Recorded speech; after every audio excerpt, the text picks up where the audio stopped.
एक समय किसी नगर में एक बहुत ही धनवान साहूकार रहता था। साहूकार का विवाह नगर की सुंदर और गुणवंती लड़की से हुआ था। एक बार वो अपनी पत्नी को लेने बुधवार के दिन ससुराल गया और पत्नी के माता पिता से विदा कराने के लिए कहा। माता पिता बोले, बेटा आज बुधवार है, बुधवार को किसी भी शुभ कार्य के लिए यात्रा नहीं करते। लेकिन वह नहीं माना और उसने वहम की बातों को न मानने की बात कही। दोनों ने बैलगाड़ी से यात्रा प्रारंभ की। 2 कोस की यात्रा के बाद उसकी गाड़ी का एक पहिया टूट गया। वहां से दोनों ने पैदल ही यात्रा शुरू की। रास्ते में एक समय किसी नगर में एक बहुत ही धनवान साहूकार रहता था। साहूकार का विवाह नगर की सुंदर और गुणवंती लड़की से हुआ था।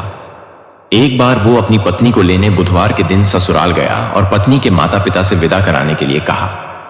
माता पिता बोले, बेटा आज बुधवार है, बुधवार को किसी भी शुभ कार्य के लिए यात्रा नहीं करते। लेकिन वह नहीं माना और उसने वहम की बातों को न मानने की बात कही। दोनों ने बैलगाड़ी से यात्रा प्रारंभ की। 2 कोस की यात्रा के बाद उसकी गाड़ी का एक पहिया टूट गया। वहां से दोनों ने पैदल ही यात्रा शुरू की। रास्ते में पत्नी को प्यास लगी तो साहूकार उसे एक पेड़ के नीचे बैठाकर जल लेने के लिए चला गया। थोड़ी देर बाद जब वो कहीं से जल लेकर वापस आया तो वो बुरी तरह हैरान हो उठा, क्योंकि उसकी पत्नी के पास उसकी ही शक्ल सूरत का एक दूसरा व्यक्ति बैठा था। पत्नी भी साहूकार को देखकर हैरान रह गई। वह दोनों में कोई अंतर नहीं कर पाई। साहूकार ने उस व्यक्ति से पूछा, तुम कौन हो और मेरी पत्नी के पास क्यों बैठे हो? साहूकार की बात सुनकर उस व्यक्ति ने कहा, अरे भाई, यह मेरी पत्नी है। व्यक्ति? हाँ, उस व्यक्ति ने कहा, अरे भाई, यह मेरी पत्नी ही है। मैं अपनी पत्नी को ससुराल से विदा कराकर लाया हूं, लेकिन तुम कौन हो जो मुझसे ऐसा प्रश्न कर रहे हो? साहूकार ने लगभग चीखते हुए कहा, तुम जरूर कोई चोर या ठग हो। यह मेरी पत्नी है, मैं इसे पेड़ के नीचे बैठाकर जल लेने गया था। इस पर उस व्यक्ति ने कहा, अरे भाई, झूठ तो तुम बोल रहे हो। पत्नी को प्यास लगने पर जल लेने तो मैं गया था, तो जल लाकर अपनी पत्नी को पिला भी दिया है।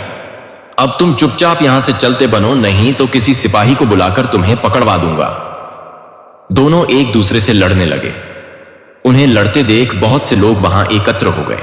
नगर के कुछ सिपाही भी वहां आ गए। सिपाही उन दोनों को पकड़कर राजा के पास ले गए। सारी कहानी सुनकर राजा भी कोई निर्णय नहीं कर पाया। पत्नी भी उन दोनों में से अपने वास्तविक पति को नहीं पहचान पा रही थी। राजा ने उन दोनों को कारागार में डाल देने को कहा। राजा के फैसले को सुनकर असली साहूकार भयभीत हो उठा। तभी आकाशवाणी हुई, साहू का तूने माता पिता की बात नहीं मानी और बुधवार के दिन अपनी ससुराल से प्रस्थान किया। यह सब के दिन अपनी ससुराल से प्रस्थान किया। यह सब भगवान बुद्धदेव के प्रकोप से हो रहा है। साहूकार ने भगवान बुद्धदेव से प्रार्थना की कि हे भगवान बुद्धदेव, मुझे क्षमा कर दीजिए, मुझसे बहुत बड़ी गलती हुई। भविष्य में अब कभी बुधवार के दिन यात्रा नहीं करूंगा और सदैव बुधवार को आपका व्रत किया करूंगा।